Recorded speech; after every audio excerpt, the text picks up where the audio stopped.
The How much last of did the we third lose? cutting bales were already That's our whole stacked on the winter supply. flatbed by the time Nora Bellinger got the phone tracks call don't telling belong her they here. were coming.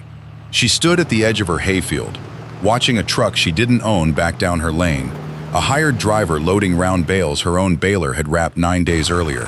The best cutting she'd produced in 4 seasons, thick alfalfa orchard grass mix, cured perfectly through a rare stretch of dry August weather that didn't usually last long enough in this part of Montana to get a third cutting worth much at all. 42 bales.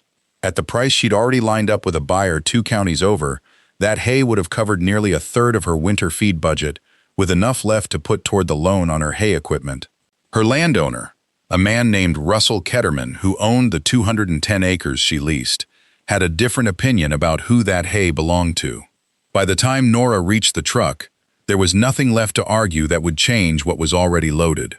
What she didn't know that afternoon, standing in a field suddenly emptied of the best crop she'd grown in years, was that 18 months later, Russell Ketterman would be standing at her fence line, asking her how she'd managed to feed her herd through an entire winter without buying hay at all. The answer had nothing to do with the field he'd just cleared out. It had everything to do with a piece of ground on his property that nobody, including him, had thought was worth anything. If you've ever had someone underestimate what you were building, stay with this story and subscribe to the Rural Files for more stories about people who refuse to give up. Tell us below, where are you watching from? Nora had leased the Ketterman ground for 6 years, running a small commercial cow-calf operation. 38 head, modest by regional standards. Built up gradually from a dozen animals she'd bought with savings, from a decade working as a hand on larger ranches, before she'd finally scraped together enough for her own herd.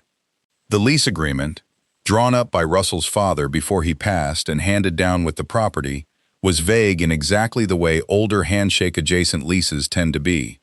It gave Nora grazing and hay rights to the pasture land, but the wording around improved hayfields was ambiguous enough that when Russell decided that August that he needed cash from somewhere to cover an unexpected medical bill for his wife, he'd read the lease his own way and decided the third cutting, grown on what he considered the property's most valuable ground, was his to sell.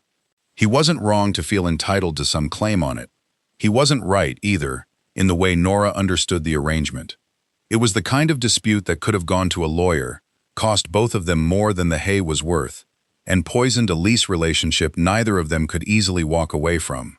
Nora didn't have the money for a lawyer, and Russell didn't seem eager for a fight either. What she had instead was 42 fewer bales than she'd planned on, 38 cows depending on winter feed, and roughly $1,100 in savings standing between her and a hay bill she now had to figure out how to cover.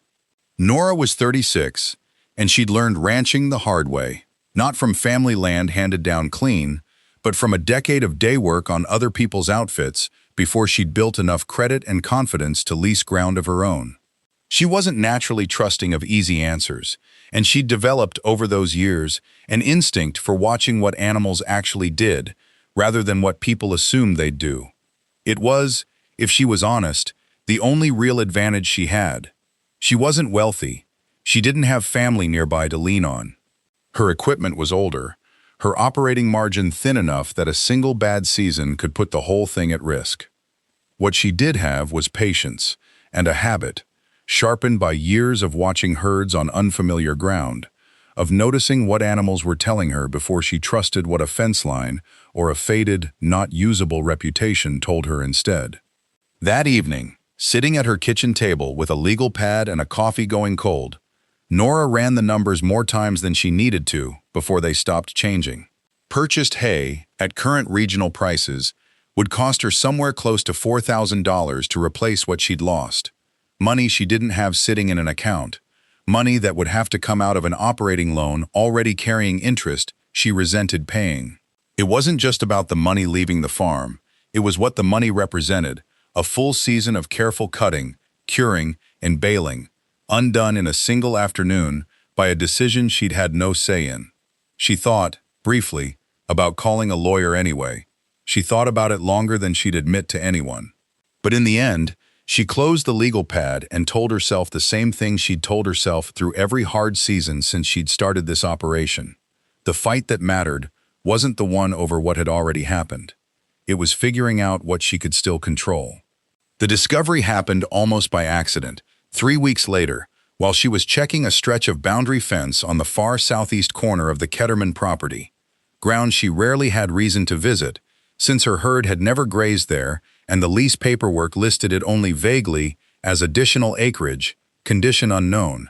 She'd gone out there chasing a young heifer that had wandered further than usual, following faint cattle tracks through brush that hadn't been cleared in what looked like a decade.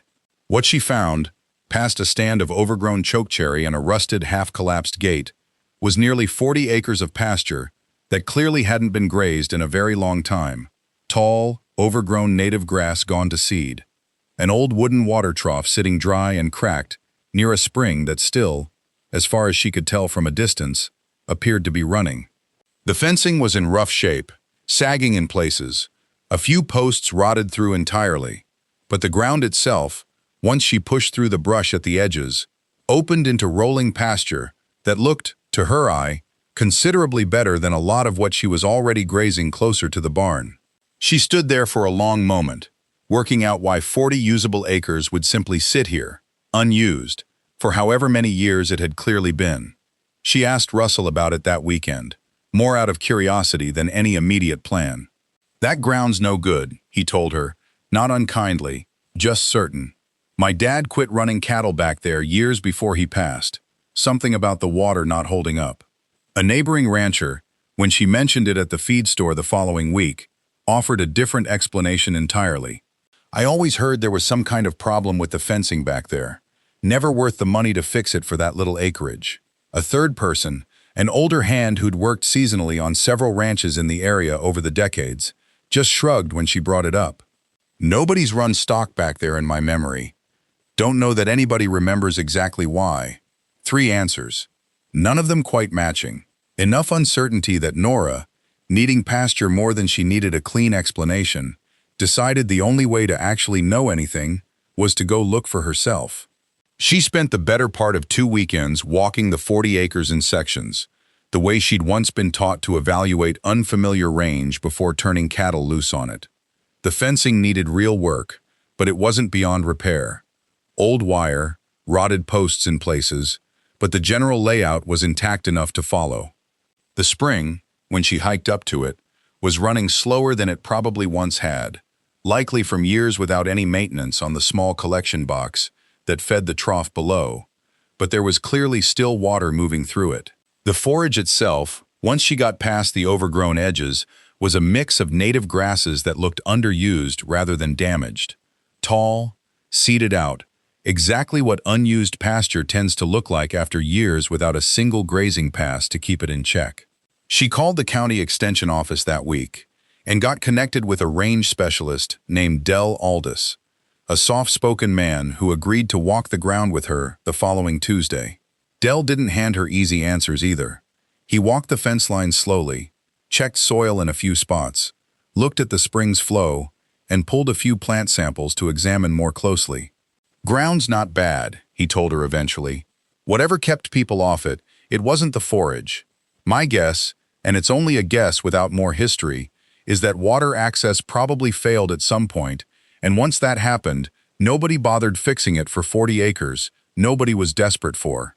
What Del explained, standing at the cracked trough that afternoon, stuck with Nora the way a good, simple explanation sometimes does. Pasture, he told her, could have excellent forage and still be functionally useless to a rancher if livestock couldn't reliably reach water on it. Cattle wouldn't graze far from a dependable water source, especially through the hottest stretches of summer. And once a spring-fed system like this one lost consistent flow, even briefly, ranchers tended to simply write the ground off, rather than invest in fixing infrastructure for acreage they could otherwise live without. It wasn't a mysterious failure. It was the kind of quiet, practical abandonment that happened to overlooked ground more often than people realized, not because the land itself was bad, but because nobody had found it worth the trouble to keep the water working. Nora didn't move her whole herd out there. She didn't have the fencing finished yet, and she wasn't willing to bet 38 animals on ground she still didn't fully trust. Instead, she fenced off a smaller section using portable electric fencing, repaired just enough of the spring collection box to get steady flow back to the trough, and turned out 6 cull cows, animals she was less worried about losing condition on, for a 2-week trial. She checked on them daily, watching how they grazed, where they bedded down, whether they returned to the trough reliably, whether their condition held or slipped. For the first several days, things looked promising.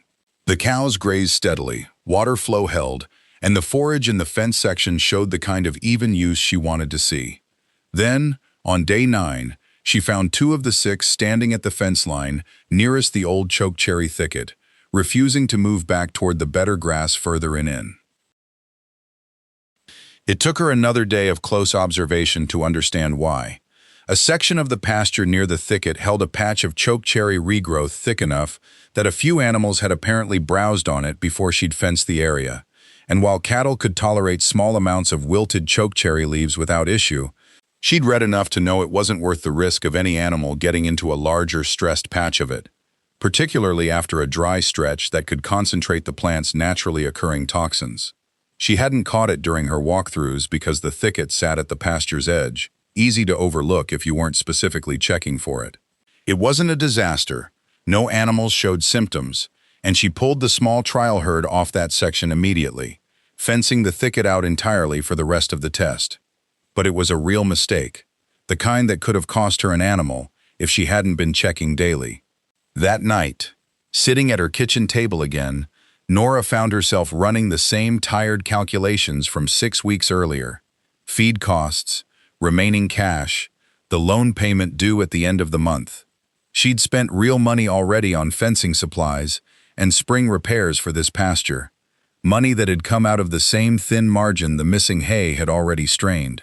For a stretch of that evening, she let herself wonder whether this was simply another dead end dressed up as an opportunity, whether she was chasing a solution that would end up costing her more than the hay ever had. She thought about the truck backing down her lane in August, the bales she'd never see again. She thought about how much simpler it might have been to just find a way to afford more purchased hay and leave the far pasture alone, the way everyone before her apparently had. What kept her from giving up on it was something small she noticed while re-walking the fence line the next morning, still frustrated, mostly just needing to move. Buried under years of overgrown grass near the pasture's center, she found the remains of an old cross fence, collapsed wire, and a scattering of rotted posts running in a line she hadn't noticed before, dividing the 40 acres roughly in half. She mentioned it to an elderly neighbor, a man named Wade Prosser who'd farmed adjacent ground for over 50 years and remembered the Kettermans running cattle on that section decades earlier, back when Russell's father was still a younger man. They used to split that pasture and move cattle between the two halves, Wade told her, settling into the memory slowly. Kept the grass from getting hammered in one spot. Water trouble started sometime in the 80s, best I recall, and once that spring quit working reliably, they just quit using the whole thing rather than fix it for what wasn't but 40 acres. It answered one question and immediately created another. The pasture hadn't just been unused ground. It had once been managed deliberately, split, rotated, rested. A system someone had understood and later simply let go of once the water problem made the whole thing feel like more trouble than it was worth.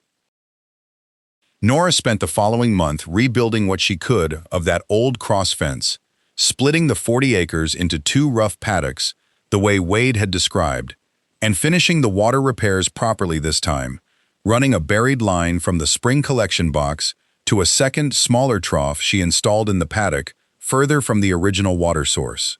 She turned the small trial herd back out, this time rotating them between the 2 paddocks every 10 days, rather than leaving them in one section continuously, giving each half time to rest and recover between grazing periods. The difference showed up gradually, but it showed up. Forage in the rested paddock held up noticeably better between rotations. The cow's condition, which she tracked carefully, stayed steady rather than declining the way it sometimes did on overgrazed ground late in a season. By late fall, with the fencing finished and the water system reliable, Nora made the decision to move roughly half her herd out to the restored pasture for an extended grazing period, keeping the rest on her usual ground closer to the barn. The animals settled in within days. The rotational system held forage steady through 6 additional weeks of grazing she hadn't had access to the previous year. Most importantly, those extra weeks meant she didn't need to start feeding purchased hay to that portion of her herd nearly as early as she normally would have.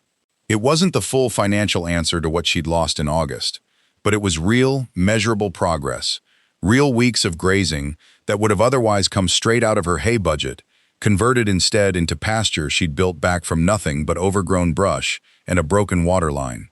The test came that winter, when an early, unusually hard freeze hit the region in November, weeks ahead of what anyone expected, threatening to end the extended grazing season on the restored pasture before Nora had gotten the full value out of it.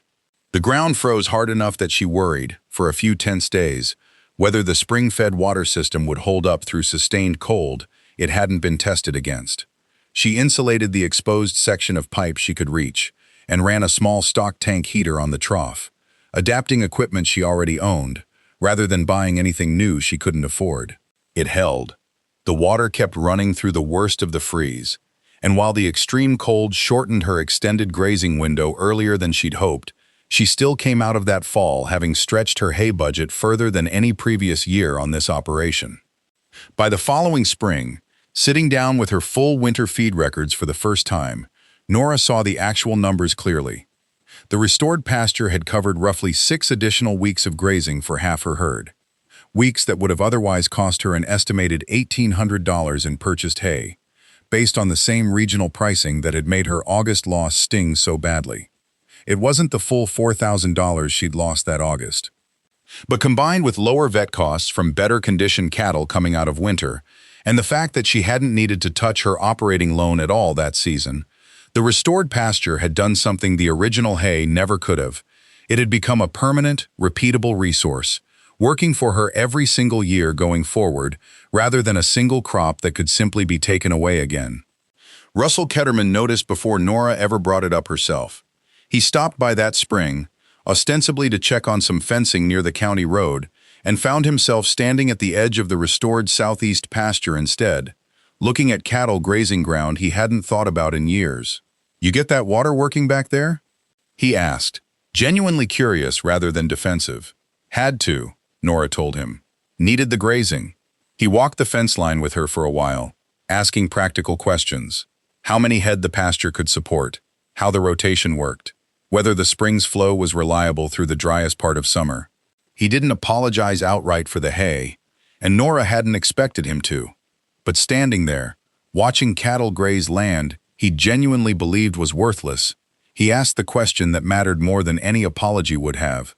"How'd you know to look back there in the first place?" Wade Prosser, when he stopped by that summer to see how the restoration had held up, walked the cross fence line slowly, nodding at the rotation system Nora had rebuilt almost exactly the way he remembered it working decades earlier. "Didn't figure anybody'd bother fixing that water again," he admitted. Good to see it running. Another neighboring rancher, who'd offered the vague explanation about fencing problems the year before, stopped to ask about her grazing schedule that fall, genuinely curious rather than skeptical this time. None of it was dramatic.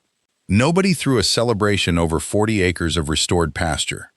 But the quiet shift in how people talked to her about it, curiosity replacing the dismissiveness she'd gotten used to, told her everything she needed to know about how far she'd actually come. Standing at that fence line the following autumn, watching her herd graze ground that had sat empty for the better part of 40 years, Nora understood that the real change hadn't been finding 40 acres of unused grass. It had been learning to stop accepting other people's assumptions about her own operation, not the landowner's assumption about what belonged to whom, not the neighbor's vague explanations about ground nobody bothered to actually walk and check for themselves. The hay loss had forced her to look harder at what she actually had. The investigation had taught her to understand her operation instead of simply working harder within its existing limits. What Nora learned, and what she still tells anyone who asks about that pasture, is a simple agricultural truth too many operations overlook. Productive land isn't always the land that looks obviously valuable from the road, or the ground everyone already agrees is worth using. Sometimes the real opportunity sits in the gap between what a piece of land could support and what infrastructure, water, fencing, timing, has quietly failed to deliver for years. A pasture with excellent forage is worthless if animals can't reach water on it. Land nobody's fought over recently isn't necessarily land with nothing left to give. Sometimes it's simply waiting for someone patient enough to walk the fence line and ask why. Have you ever discovered something valuable on your own land that everyone else had written off? Tell us about it in the comments, and let us know where you're watching from. Subscribe to the Rural Files for more real stories from working farms and ranches.